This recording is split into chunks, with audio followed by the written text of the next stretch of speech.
Bonjour, bienvenue chez Wheeltech Racing. Maintenant, comment tester donc le circuit de charge de votre moto?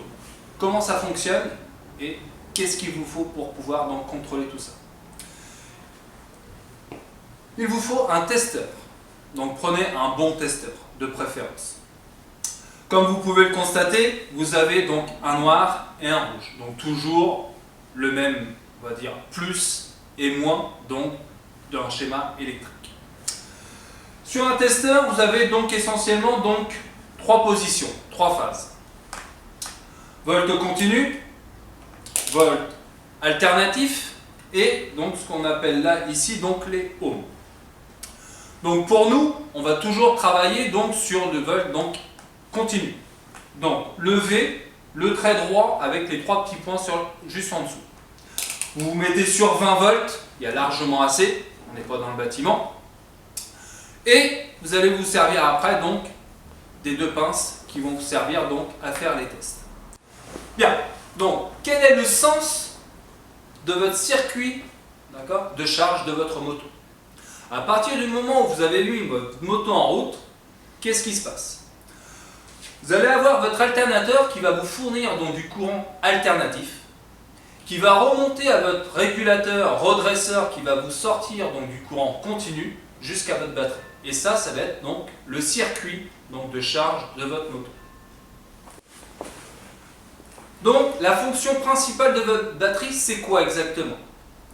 À partir du moment où vous avez mis le contact, évidemment vous avez donc tout ce qui est donc accessoire, c'est-à-dire donc compteur, lumière, ainsi de suite, ainsi de suite. Mais la plus grosse fonction de votre batterie, c'est le démarreur. Donc mettre en route la pompe à essence, si elle est électrique, et le lanceur, donc le démarreur. Et c'est à ça que vous sert en priorité votre batterie. C'est à démarrer votre moto. Première phase de test. Que faut-il faire? Petit 1, moteur éteint. Petit 2, donc on remet le testeur donc sur 20 volts. Le rouge, donc le plus, le noir, le moins. Et vous allez les positionner donc sur le plus de votre batterie et sur le moins de votre batterie. À partir de là, vous allez avoir donc une valeur qui va s'afficher. Donc là, vous êtes à 12,33. Ce qui veut dire que votre batterie donc est bonne. Elle a la bonne charge. Donc, deuxième test. Deuxième phase, vous mettez en route donc votre moto. Ce que l'on va faire. Et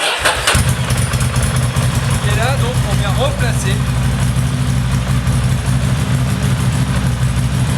Donc là, on voit bien, on arrive à 14,5, 14,6.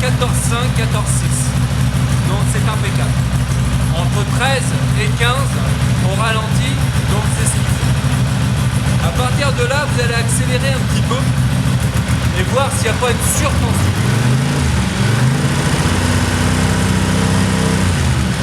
La valeur n'a pas bougé, ça veut dire que le circuit donc, de charge se fait correctement. Donc, on a fait le deuxième test. Deuxième test positif. Maintenant, qu'est-ce qui peut se passer si votre batterie donc, ne prend pas la charge ou éventuellement donc en prend trop? C'est-à-dire, donc elle ne prend pas la charge, problème donc d'alternateur, problème de faisceau, problème de régulateur. Votre batterie donc est déformée. Elle bouillonne ou éventuellement donc, pour les batteries qui ont donc une mise à air, donc elle déborde.